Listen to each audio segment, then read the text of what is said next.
कासिम के अब्बा को जब हटाया जाता है तो अदालतें रात 12 बजे खुल जाती हैं। नूर मुकद्दम जैसे केस में अदालतें क्यों बंद रहती हैं? क्या इंसाफ में ताखीर नाइंसाफी के मुतरादिफ नहीं? लाहौर में निगरां वजीर आजम से तालिबा का सवाल। वजीर आजम ने तालियां बजाकर डांट दी। जवाब में कहा, कासिम के अब्बा जब खुद होते हैं तो उन्हें हमीद की अम्मा नजर नहीं आती। पाकिस्तान के निजाम अदल पर संगीन सवालात हैं। वजीर आजम ने कहा, इस्लामाबाद में मुजाहिरीन को कानून के मुताबिक रोका गया। कानून की खिलाफ वर्जी पर इदारे एक्शन लेते हैं। शिद्दत पसंदी किसी न किसी के रूल्स पर चल रहे होते हैं। कालादम टीटीपी खुद को बचाना भी चाहती है और जर भी लगाना चाहती है। अमन पसंद भाई हो सकते हैं मगर शिद्दत पसंदों को भाई नहीं कह सकता। एक बच्चा दूसरे भाई या बहन को मार दे तो माँ बाप क्या करेंगे?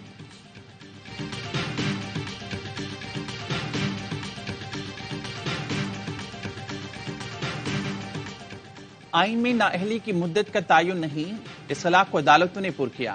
देखेंगे असल आइन इस बारे में क्या कहता है। हर वक्त पार्लियामेंटेरियंस की मजम्मत नहीं करनी चाहिए। चीफ जस्टिस काजी फैज ईसा की ताहियात नाअहली केस में रिमार्क्स। जस्टिस मंसूर अली शाह ने कहा, एक शख्स को एक बार सजा मिल गई तो बात खत्म क्यों नहीं हो जाती? कैसे हो सकता है कि सजा काट लेने के बाद भी कभी इंतखाबात ना लड़ सके? आइन में हर सजा की मुद्दत है तो नाअहली ताहियात कैसे हो गई? अटॉर्नी जनरल बोले, जब तक अदालती फैसले मौजूद हैं ताहियात नाअहली की डिक्लेरेशन अपनी जगह कायम है। नवाज शरीफ की ताहियात नाअहली के फैसले पर नजरसानी होनी चाहिए। अदालत ताहियात नाअहली की तशरीह के फैसले का दोबारा जायजा ले। अटॉर्नी जनरल और एडवोकेट जनरल ने 5 साल नाअहली की तायद कर दी। समाज जुमेरात तक मुलतवी।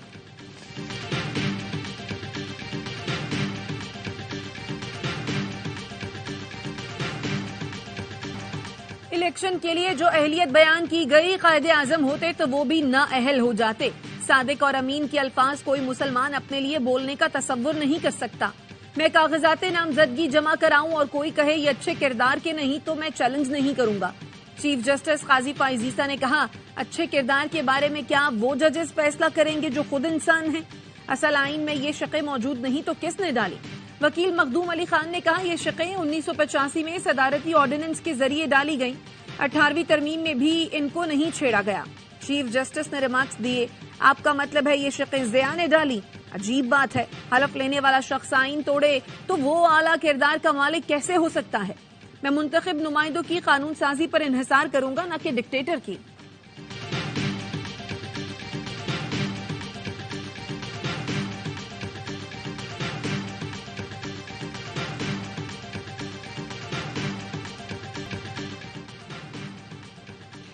सिंध पुलिस का मकसद सिर्फ हलीम आदिल शेख को सलाखों के पीछे रखना है। वो जमानत कराते हैं, पुलिस दोबारा पकड़ लेती है।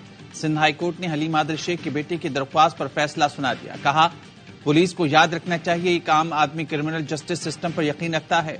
सिंध पुलिस का यह तर्ज अमल आम आदमी के एतमाद को ठेस पहुंचाता है। आईजी सिंध इस बात को यकीनी बनाएं कि पुलिस कानून पर अमल दरामद करे। हसान नियाजी को सिटी कोर्ट कराची से फरार कराने का केस जुडिशल मजिस्ट्रेट जुनूबी ने अली जैदी और हलीम आदिल शेख पर फर्द जुर्म आयद कर दी। दोनों का सेहत जुर्म से इनकार।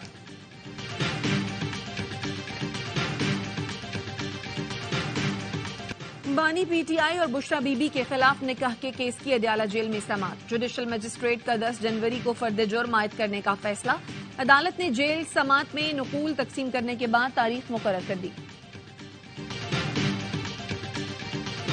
बिलावल भुट्टो की जेयूआई सिंध के जनरल सेक्रेटरी राशिद सुमरू की रिहाइश का आमद। पीपी चेयरमैन ने जेयूआई रहनुमा की बेटी के इंतकाल पर ताज़ियत और फातिहा खानी की। कराची में सीसीटीवी कैमरों का फुकदान है। सबसे बड़े शहर की पुलिस के पास वसाइल मौजूद नहीं। जितने वसाइल हैं उनको बरूए कार लाते हुए काम किया जा रहा है। निगरान वजीर इत्तलात सिंध मोहम्मद अहमद शाह की press conference. Karachi police chief Khadim Hussain Rind ने कहा, अफगान बाशिंदों के खिलाफ ऑपरेशन से स्ट्रीट क्राइम में वाज़ेह कमी आई। 1274 गैर कानूनी मुकीम अफगान जराइम में मुलव्वस थे जिन्हें गिरफ्तार कर लिया गया है।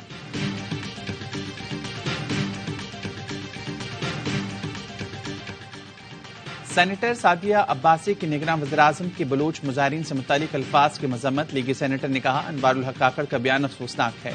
निगरान वज़ीर-ए-आज़म ने एहतजाज करने वालों को मुल्क दुश्मन कहा। हमदर्दी करने वालों को कलदन तंजीमों में शमूलियत का मशवरा दिया। अगर वो मुल्क दुश्मन थे तो उन पर मुकदमात क्यों नहीं बनाए गए? इस तरह की बातें करके नफरत बढ़ाकर मुल्क के मसाइल हल नहीं होंगे।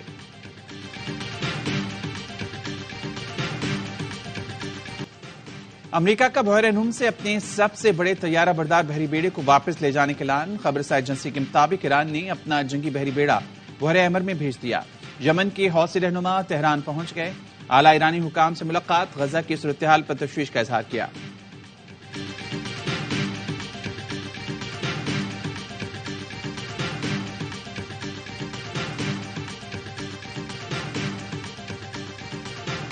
मेरा बाप सेक्रेटरी रेवेन्यू सिंध है, तुम्हारी क्या औकात जो मेरी गाड़ी चेक करो। कराची में कार सवार नौजवान की पुलिस को धमकी, गाड़ी चढ़ाकर अहलकार के हाथ और टांगे तोड़ दी। अहलकार मुख्तार अहमद का कहना है कार मशकूक अंदाज में अंधेरे में खड़ी थी। कार में वसीम शमशाद नामी लड़का और लड़की मौजूद थी। 19 दिसंबर के वाक़े का मुकदमा थाना साहिल में दर्ज, मुलजिम की तलाश जारी।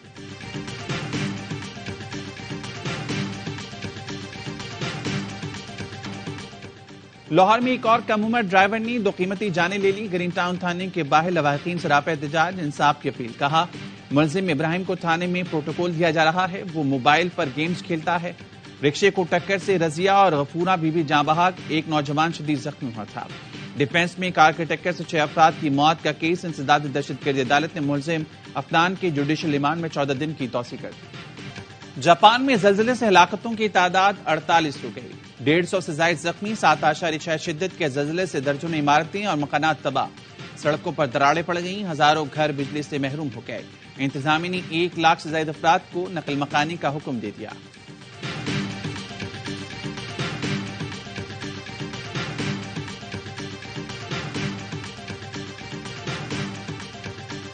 और टोक्यो में मुसाफिर तैयारा रनवे पर कोस्ट गार्ड के तैयारे से टकरा गया।